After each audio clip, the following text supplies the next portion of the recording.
Minister held an interaction. नमस्कार। आप सभी ने कोरोना की सेकेंड वेव से मुकाबले में बहुत परिश्रम से काम किया है और लगातार कर रहे हैं। आप में से कई लोग ऐसे हैं जो खुद कोरोना पॉजिटिव होने के बावजूद अपने जिले में स्थिति संभालने के लिए लगातार काम करते रहे।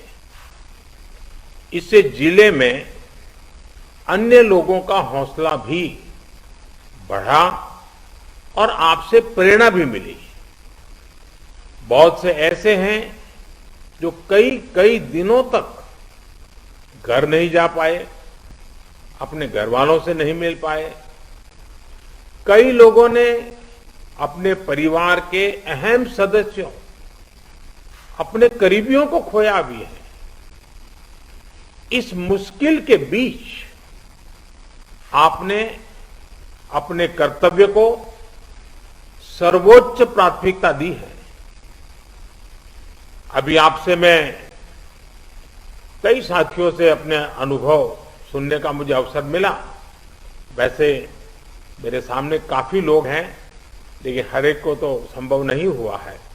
लेकिन हर एक के पास कुछ न कुछ नया था, कुछ न कुछ इनोवेटिव था और अपने तरीके से रास्ते खोजे थे। और सफलता के लिए यही सबसे बड़ा काम का होता है कि आप मूलभूत विचार को कितना लोकलाइज बना करके सेट करके उसका उपयोग करते हैं। कई अच्छे इनोवेटिव प्रयास है। जिन लोगों का आज बात करने का मौका नहीं मिला है, उनके पास भी बहुत कुछ होगा। मेरा आप सबसे आग्रह है कि आप बिना संकोच, आपको लगता है कि जो चीज आपने अच्छी की है, अच्छे ढंग से की है, वो मुझे जरूर भेजिए, लिख करके मेरे तक पहुंचाइए और मैं इसका अन्य जिलों में उपयोग कैसे हो इसकी जरूर चिंता करूंगा। क्योंकि आपकी मेहनत, आपके इनोवेशंस ये देश के भी काम आने चाहिए। और मुझे विश्वास है आज जितनी बातें मेरे सामने आई, ऐसी बहुत सी बातें हैं जो हमें काम आएगी। और इसलिए मैं आपसे इंतजार करूंगा कि आप अपनी कुछ चीजें जरूर मेरे से शेयर करिए। आपके हर प्रयास की मैं भूरी भूरी प्रशंसा करता हूं, सराहना करता हूं। साथियों, हमारे देश में जितने जिले हैं उतनी ही अलग अलग चुनौतियां भी हैं। एक तरह से हर जिले के अपने अलग चैलेंजेस हैं।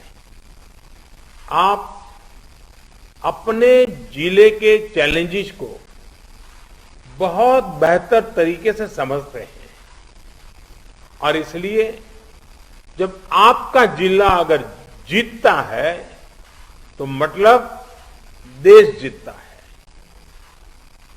जब आपका जिला कोरोना को हराता है तो देश कोरोना को हराता है।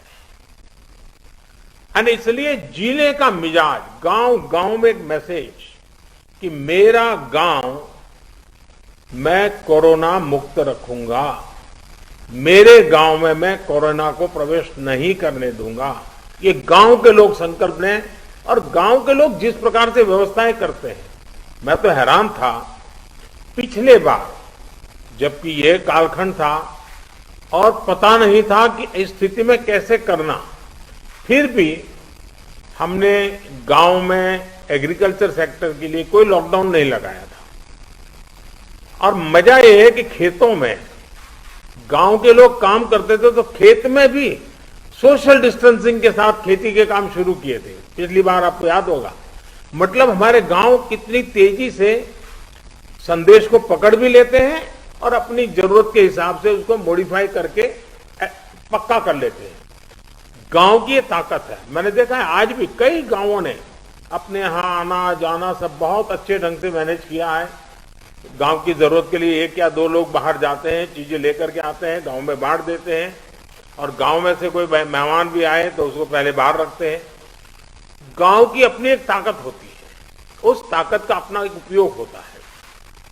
और मैं साथियों कहना चाहूंगा कि कोरोना के खिलाफ इस युद्ध में आप सब लोग एक बहुत महत्वपूर्ण भूमिका में हैं। आप एक तरह से इस युद्ध के फील्ड कमांडर हैं। जैसा कि किसी भी युद्ध में होता है, फील्ड कमांडर बड़ी योजना को मूर्त रूप देता है, जमीन पर उस लड़ाई को लड़ता है, परिस्थिति के अनुसार निर्णय लेता है। आप सब भारत की इस लड़ाई के महत्वपूर्ण फील्ड कमांडर्स के रूप में आज नेतृत्व संभाल रहे हैं। और इस वायरस के खिलाफ हमारे हथियार क्या है? हमारे हथियार हैं local containment zones, aggressive testing और लोगों तक सही और पूरी जानकारी। हॉस्पिटल्स में कितने बेड्स उपलब्ध हैं, कहां उपलब्ध हैं, ये जानकारी आसानी से उपलब्ध होने पर लोगों की सहूलियत बढ़ती है। इसी तरह काला बाजारी पर लगाम हो, ऐसे लोगों पर सख्त कार्रवाई हो, या फ्रंटलाइन वर्कर्स का मोरल हाई रखकर उन्हें मोबिलाइज करना हो। एक फील्ड कमांडर के रूप में आपके प्रयास पूरे जिले को मजबूती देते हैं। फ्रंटलाइन वर्कर्स को आपके कंडक्ट और एक्शन से हमेशा प्रेरणा मिलती है, उनका भरोसा और बढ़ता है। मैं आपसे एक और बात कहना चाहूंगा। अब इसलिए अगर आपको कहीं लगता है कि सरकार द्वारा बनाई पॉलिसी में जिला स्तर पर किसी इनोवेशन की जरूरत है, उस इनोवेशन में से पॉलिसी को ताकत मिलेगी, तो मेरा आपको खुली छूट है, आप जरूर कीजिए। अगर ये इनोवेशन आपके जिले की स्थानीय जरूरतों के हिसाब से है, तो उसे उसी हिसाब में करिए। अगर आपको लगता है कि आपने जो इनोवेशन किया है वो पूरे प्रदेश के लिए या पूरे देश के लिए बेनिफिशियल है, तो उसे सरकार तक भी पहुंचाइए।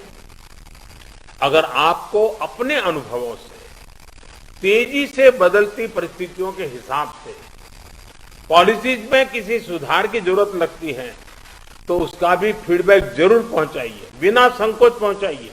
क्योंकि ये लड़ाई ऐसी है कि हम सब मिलकर के सोचेंगे, सब मिलकर के नई नई चीजें ले आएंगे, तब जाकर के हम कर पाएंगे। साथियों, आपके जिले की सफलता बाकी जिलों के लिए एक उदाहरण बन सकती है, उनकी भी मदद कर सकती है। कोरोना से निपटने के लिए जो भी बेस्ट प्रैक्टिसेस हैं, उनको भी हमें एडॉप्ट करते चलना है।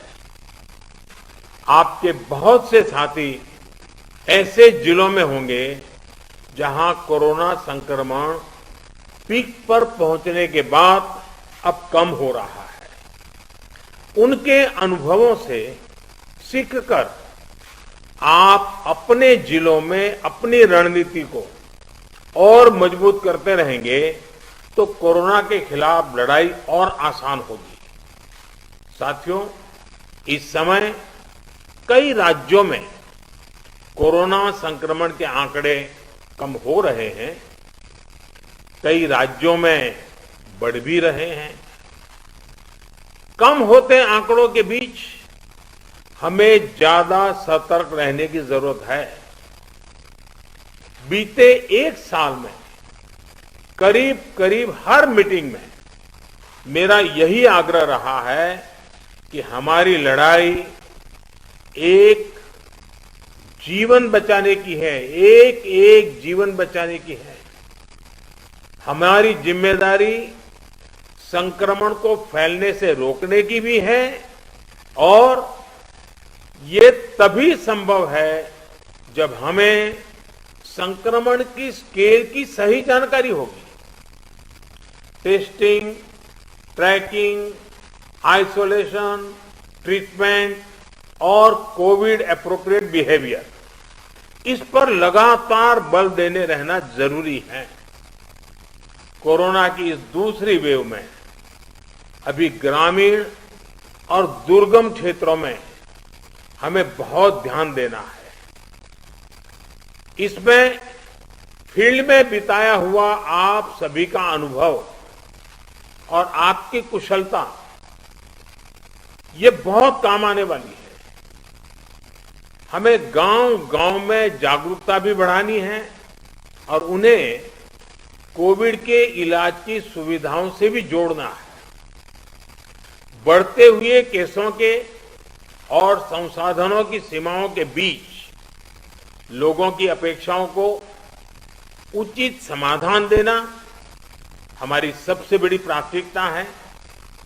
सारी चुनौतियों के बीच समाज के सबसे निचले छोर पर खड़े व्यक्ति का चेहरा ध्यान में रखते हुए हमें काम करना है।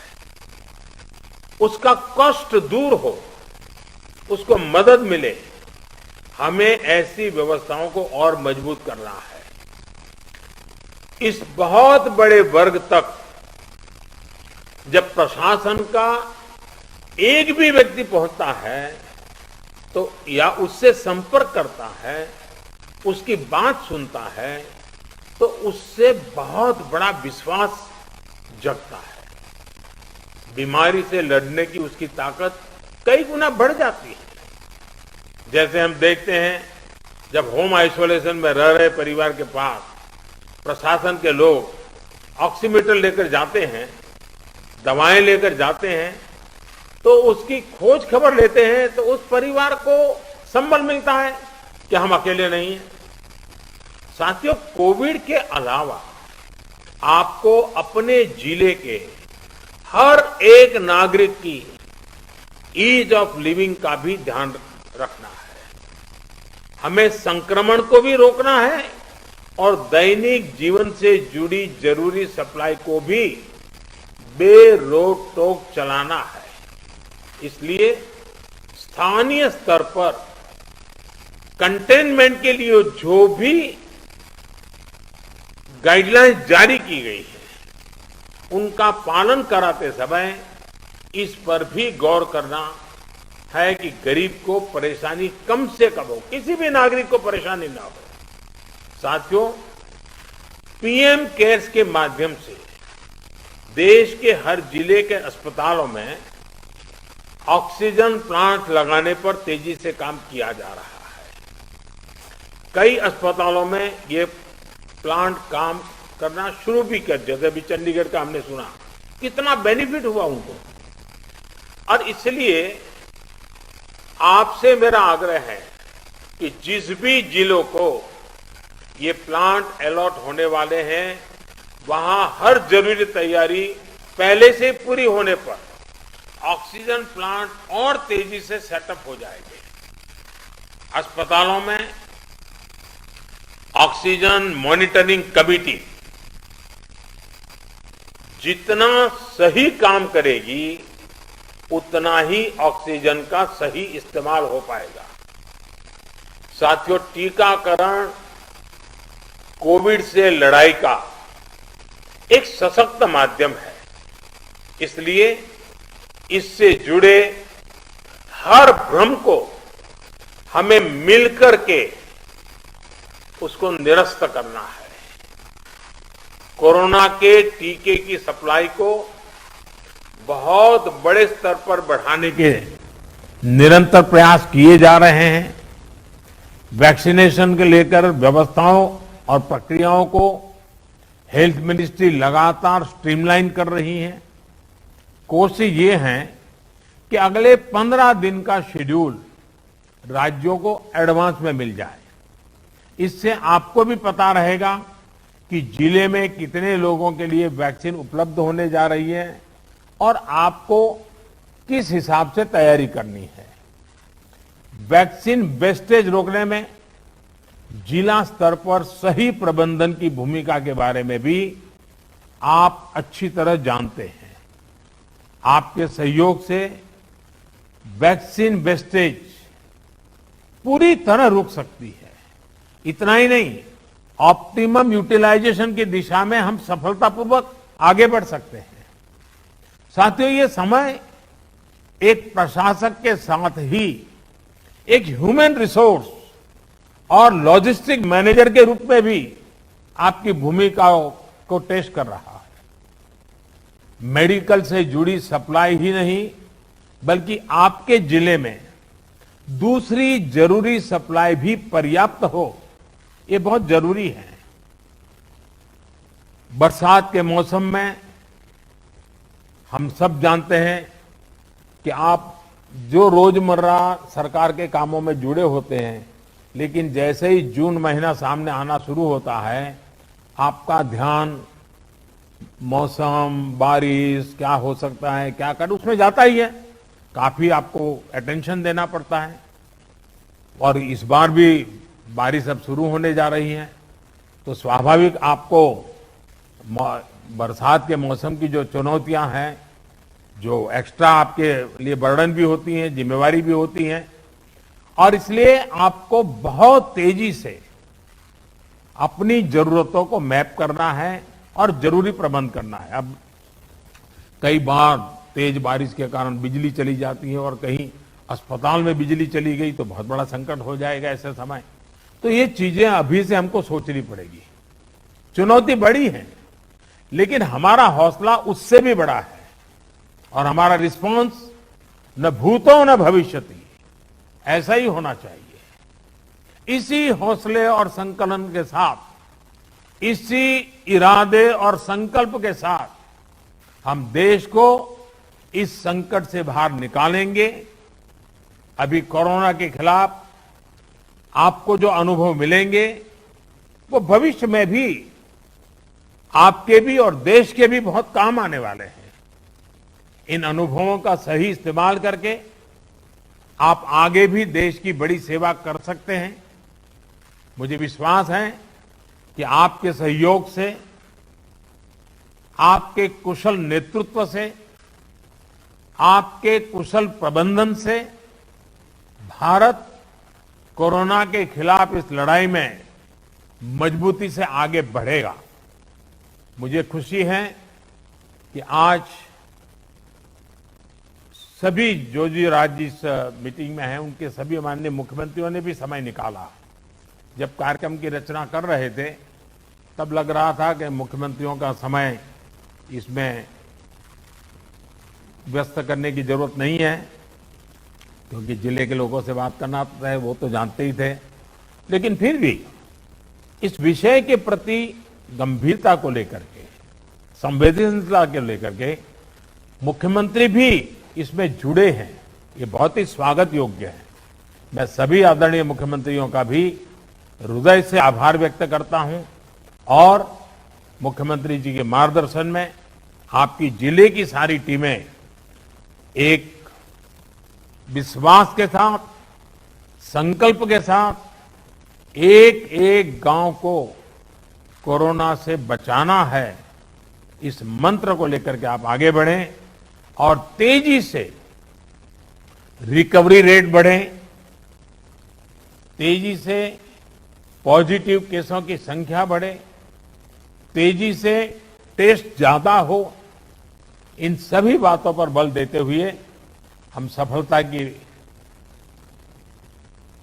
दिशा में एक भी प्रयास न छोड़े, एक भी प्रयोग न छोड़े। मुझे विश्वास है कि जो आपसे सुना है उसमें एक आत्मविश्वास भी है, अनुभव भी है, नए नए तौर तरीके भी हैं। ये सारी चीजें अपने आप में बहुत बड़ा विश्वास पैदा करती हैं। मैं फिर एक बार आप सबका बहुत बहुत धन्यवाद करता हूं और बहुत बड़ा काम है, फील्ड में रहना है।